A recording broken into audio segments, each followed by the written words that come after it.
नारायणे नारायणे नारायणे भजमन नारायणे नारायणे नारायणे।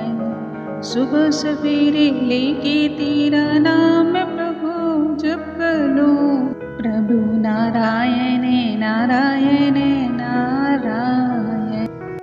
ओम नमो भगवते वासुदेवाय। नमस्कार दोस्तों, आज के इस वीडियो में हम आगे की कथा का श्रवण करेंगे।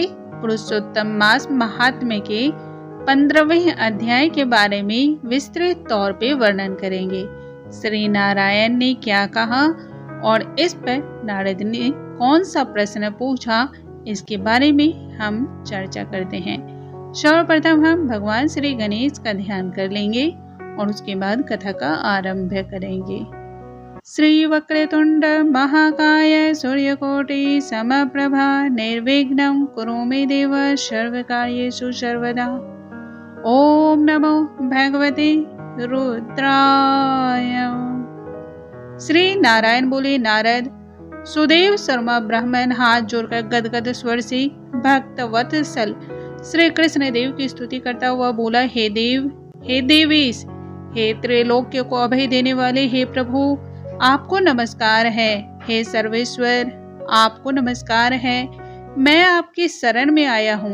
हे परमेश्वर, हे शरणागत वत्सल मेरी रक्षा करो। हे जगत के समस्त प्राणियों से नमस्कार किए जाने वाले, हे शरण में आए हुए लोगों के भय का नाश करने वाले, आपको नमस्कार है।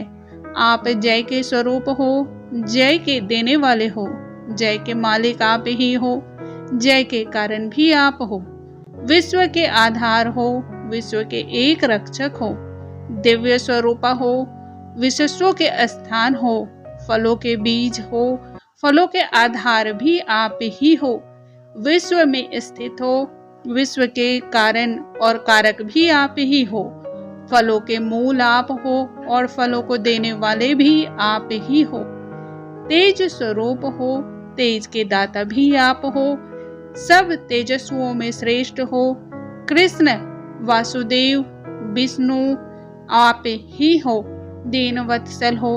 ऐसे में मैं आपको बारंबार नमस्कार करता हूँ। हे जगत प्रभु, आपकी स्तुति करने में ब्रह्मादि देवता भी सामर्थ्य नहीं रखते हैं। हे जनार्दन, मैं तो अल्प बुद्धि वाला मंद मनुष्य हूँ, किस तरह स्तुति करने में सामर्थ्य हो सकता हूँ। अत्यंत दीन दुखी अपने भक्त की आप कैसे उपेक्षा करते हो। हे प्रभु, क्या आज संसार में आपकी लोक बंधुता नष्ट हो गई है।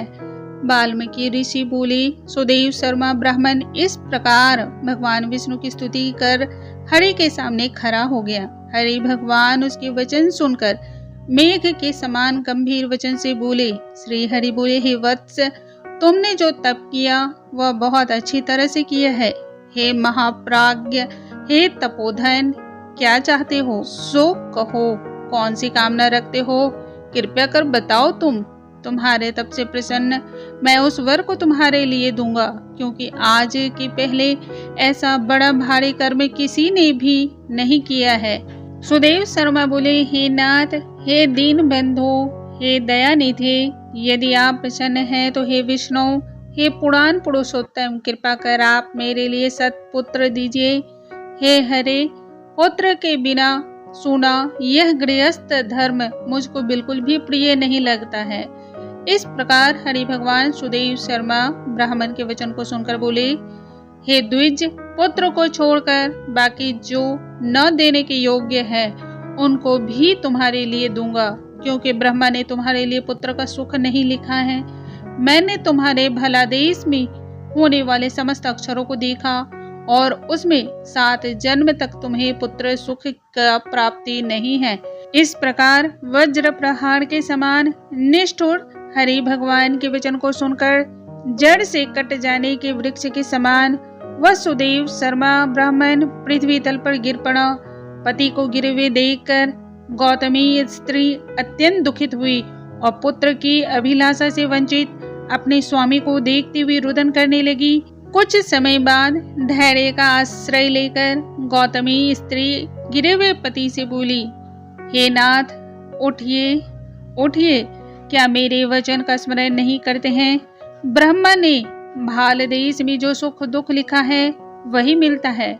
रमानाथ क्या करेंगे? मनुष्य तो अपने किए कर्म का फल भोगता है। अभागे पुरुष को उद्योग मरणासन पुरुष को औसत देने के समान निष्फल हो जाता है।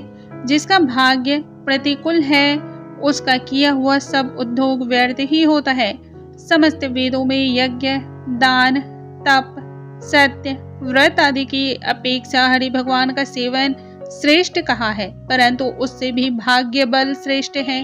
इसलिए हे भूसुर, सर्वत्र से विश्वास को हटाकर उठिए और शीघ्र देव का ही आश्रय लीजिए। इसमें हरि का क्या काम है?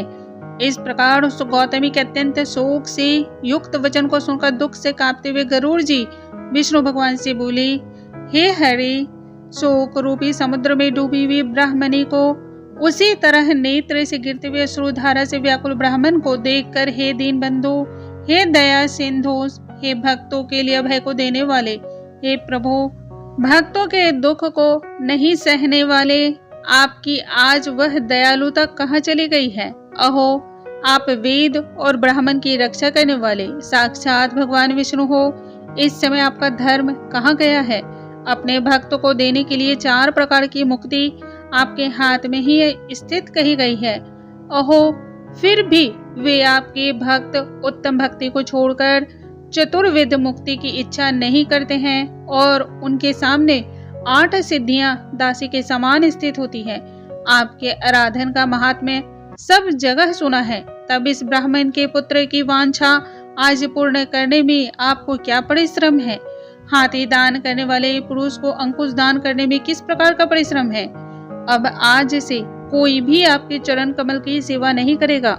जो पुरुष के भाग्य में होता है वही निश्चय रूप से प्राप्त होता है। इस बात की प्रथा आज से संसार में चल पड़ी और आपकी भक्ति रसातल को चली गई, अर्थात लुप्त हो गई।